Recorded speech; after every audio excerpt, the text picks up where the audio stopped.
Prediction market companies like Kalshi, Robinhood, and Crypto.com have formed a new coalition. Its focus is to ensure that federal law, not a patchwork of state regulations, will govern that industry. Leading the group is someone who's familiar with Capitol Hill, former Congressman Sean Maloney. He is now the CEO of the Coalition for Prediction Markets.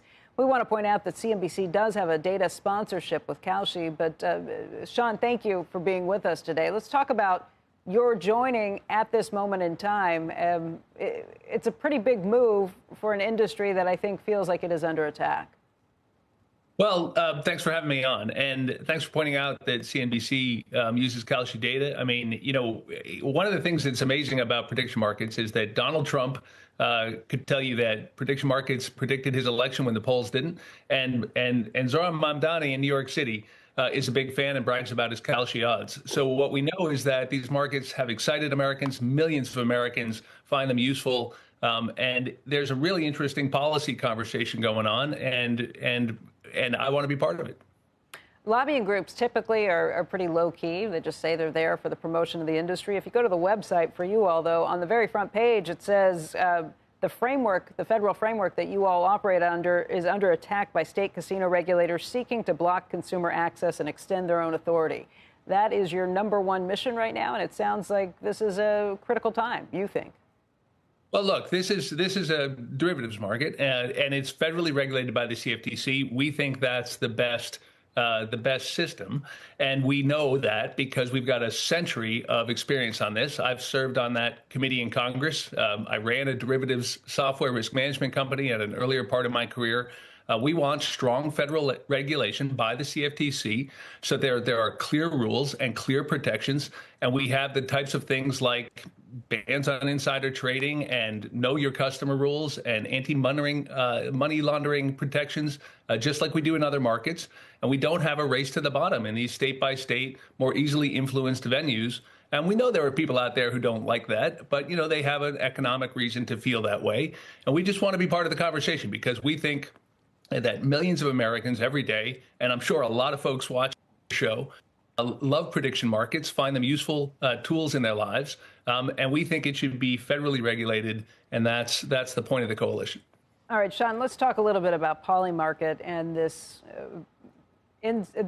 person who opened an account there, made $400,000 on Maduro being taken out. I realize Polymarket is not part of your coalition. I realize they are not monitored by the CFTC.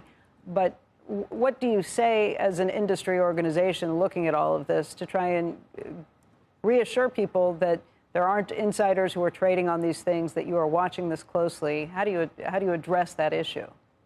What I say is that's a very serious concern, and it is exactly why you want U.S.-based, federally regulated, responsible actors in this space who already ban that type of activity, who have the type of know your customer rules that would tell you who made that trade so y'all could know. And if there were insider connections or improper activity going on, it would be illegal under federal law. That's a good system, and that's what we're fighting for.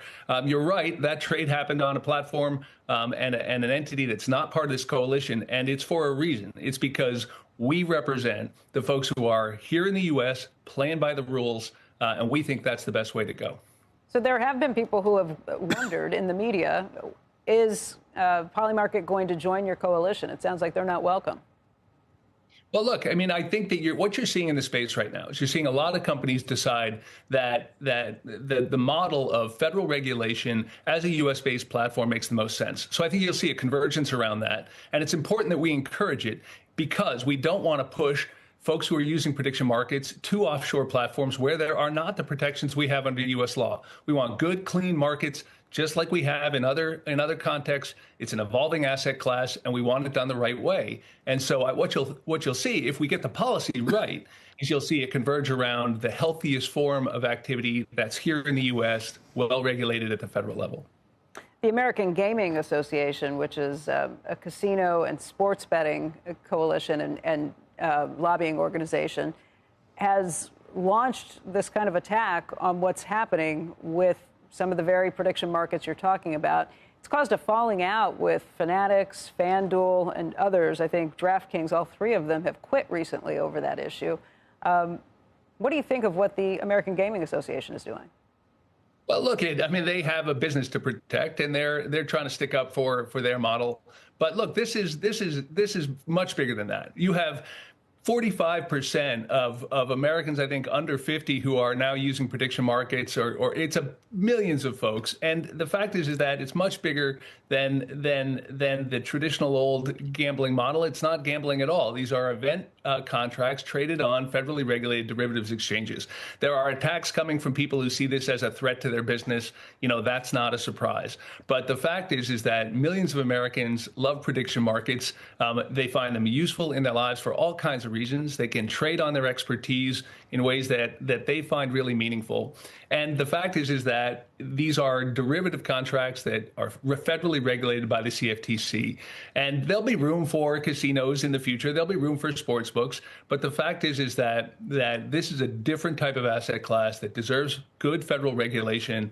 And there'll be some economic disruption, but that's the American economy. There's nothing new. Just very quickly, are there any lines that you don't think should be crossed in terms of what you can make a prediction on? Should you be able to do that if it comes to war, to terrorism, to coups, specific acts of violence? Well, absolutely. And the CFTC has very strong standards on that. And the fact is that every contract that's listed on a prediction market in a U.S.-based platform has to be approved by the CFTC or done under their regulation. And and there's a very fair conversation about what types of contracts should be listed. And that is the role of a strong federal regulator. It's one it's used to playing, and one that will continue and that we support.